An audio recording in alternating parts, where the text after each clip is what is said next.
بزاف الناس ما كيعرفوش شنو هذا. اكيد الناس بزاف اغلبيه ديال المغاربه ما كيعرفوش شنو هو هذا. هذا واحد المنتوج هائل واعر، وشنو نقول لكم، وخرافي.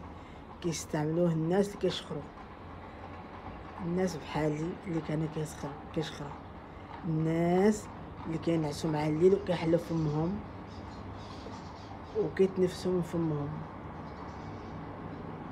الناس اللي كينعسوا واحد النعاس ماشي هو هذاك النعاس متقطع، النعاس اش غنقول لكم، بحالي انا كنت كنعس مع الليل وكنحل فمي وكنصبح مع الصباح مهلوكه عيانه راسي كما كنقولوا كي البيضه، وقلبي كيزدح ليا حتى ملي كتنعس مع الليل وكتحل فمك وكتبقى تشخر الليل كله، راه القلب حتى هو كيبقى يخدم الليل كله، يعني ما كيرتاحش. لهذا خرجوا هذا المنتوج، اخترعوا هذا المنتوج. وكاين بزاف، كاين ماشي غير في هاد لافورم، كاين بزاف بزاف بزاف الاشكال.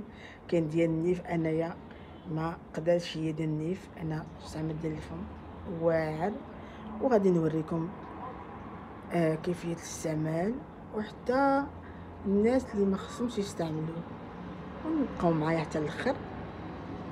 كما قلت لكم هذا كنسميوه الرقعة الفهوية أو رقعة الفم، وهي عبارة عن شرائط لاصقة خاصة توضع على الفم تشجيع التنفس من خلال الأنف أثناء النوم.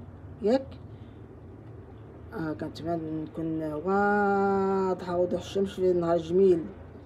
ياك وكتستخدم لدى الأشخاص الذين ينامون وفمهم مفتوحا ويشخرون بهذا السبب.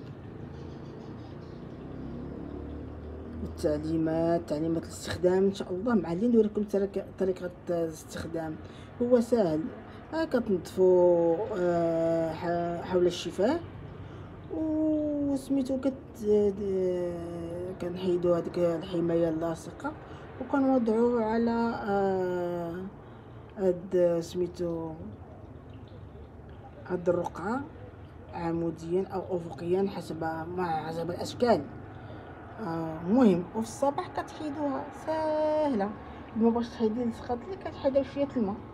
ياك ونكملوا ان شاء الله، ونكمل لكم ان شاء الله فيديو، نكمل لكم الشرح ان شاء الله. ومع الليل